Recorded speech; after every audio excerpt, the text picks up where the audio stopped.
આજે રજાના દિવસે માન્ય મેયરશ્રી, માન્ય ચેરમેનશ્રી, માન્ય ધારાસભ્યશ્રી કેયુરભાઈ રોકડિયાજી, ડેપ્યુટી મેયર દંડક અને અધિકારીઓની એક સંયુક્ત બેઠક હતી, જેમાં વિકાસના અમુક મુદ્દાઓની ચર્ચા થઈ અને સાથોસાથ જે ટ્યુશન ક્લાસીસ એસોસિએશન છે એમને ફાયર અને બીયુના અભાવે જ્યાં સીલિંગની કાર્યવાહી થઈ છે એનું રિપ્રેઝન્ટેશન બધાની હાજરીમાં એ લોકો કરવા આવ્યા હતા.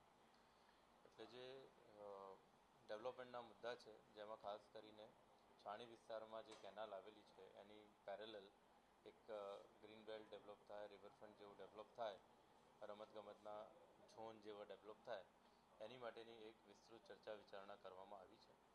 સાથોસાથ બીજું ઉંડેરા કરોડિયા વિસ્તારમાં રેલવેના ઓવરબ્રિજની જોડે અમુક રોડ ડેવલપમેન્ટ કરવાના, અમુક નાળા ડેવલપમેન્ટ કરવાની પણ ચર્ચા વિચારણા અહીંયા થઈ છે.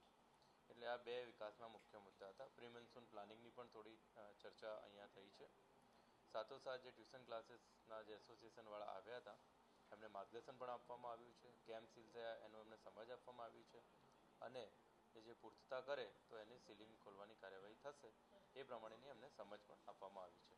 એટલે આ ત્રણ મુદ્દાને લઈને ખાસ આજ બેઠક માન્ય મેયર અને અન્ય મહાનુભાવોની હાજરીમાં સંપન્ન થઈ છે.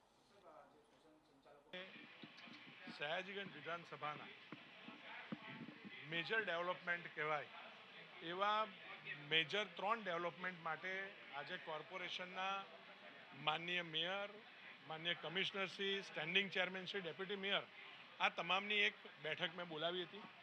એમાં છાણી કેનાલથી લઈને નવા યાર્ડ સુધીની જે કેનાલ જાય છે એ કેનાલને પેરેલલ લિનિયર પાર્ક બનાવવું, ત્યાં ગાર્ડન બનાવવો, તેમાં એમ્યુનિટીઝ ઊભી કરવી, એના માટેની આખી એક બેઠક એમાં પણ એની ચર્ચા કરવામાં આવી છે. બીજો એક રોડ અમે 18 મીટરનો એક કરોડિયા થઈને ઉંડેરા 2 તરફનો બ્રિજ બને, લોકોએ જ્યાં 45 મિનિટ ફાટક પર ઊભું રહેવું પડે છે એમાંથી છુટકારો મળે અને એ જ રોડ આગળ જતાં છાણી મેઇન રોડને મળે એવો એક બ્રિજ રેલવે બનાવવા જઈ રહી છે. તો એમાં કોર્પોરેશને આગળ અંડરપાસ બનાવવા પડે એવું છે, તો એને પણ આખી આ ચર્ચાની અંદર આવરી લીધા હતા. અને ત્રીજું ISKCON heights, Gotri road, ISKCON હાઇટ્સની જે આપણે ઝૂંપડા ભૂતકાળમાં તોડાવ્યા હતા એ ભાગ હવે ખુલ્લો થયો છે, તો એ ભાગ પર ગોત્રીનું શાક માર્કેટ શિફ્ટ થાય અને ગોત્રીના 4 રસ્તા પર જે શાક માર્કેટના કારણે કન્જેશન થાય છે એ શિફ્ટિંગ અને ત્યારબાદ બાકીની જગ્યાની અંદર સ્પોર્ટ્સ કોમ્પ્લેક્સ એ વિષય લઈને આખી આ બેઠક 3 વિષય લઈને આજે બોલાવી હતી. બીજા કેટલાક પ્રશ્નો રોડ રસ્તાના અને એ બધા હતા, એ બધાની પણ ચર્ચા આજની બેઠકમાં કરવામાં આવી છે.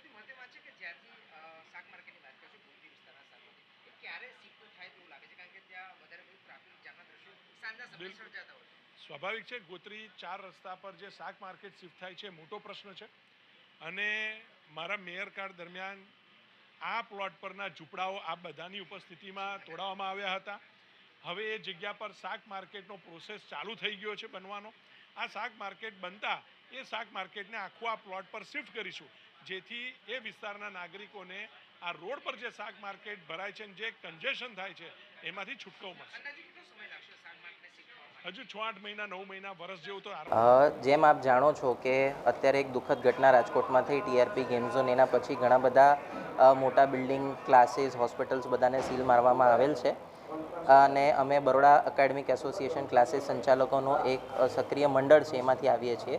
એટલે અમે અમારી વેદના આજે રજૂ કરવામાં આવ્યા હતા. અમને જે મુશ્કેલી તકલીફ પડતી હતી, અમારા ક્લાસીસ સીલ થયા હતા એ બાબતે અમે રજૂઆત કરવામાં આવ્યા હતા અને અમને કહેતા ખૂબ આનંદ થાય છે કે મેયરશ્રી, ડેપ્યુટી મેયરશ્રી, ચેરમેન સાહેબ, દંડકશ્રી અને કમિશનર તરફથી અમને બહુ પોઝિટિવ જવાબ મળ્યો છે.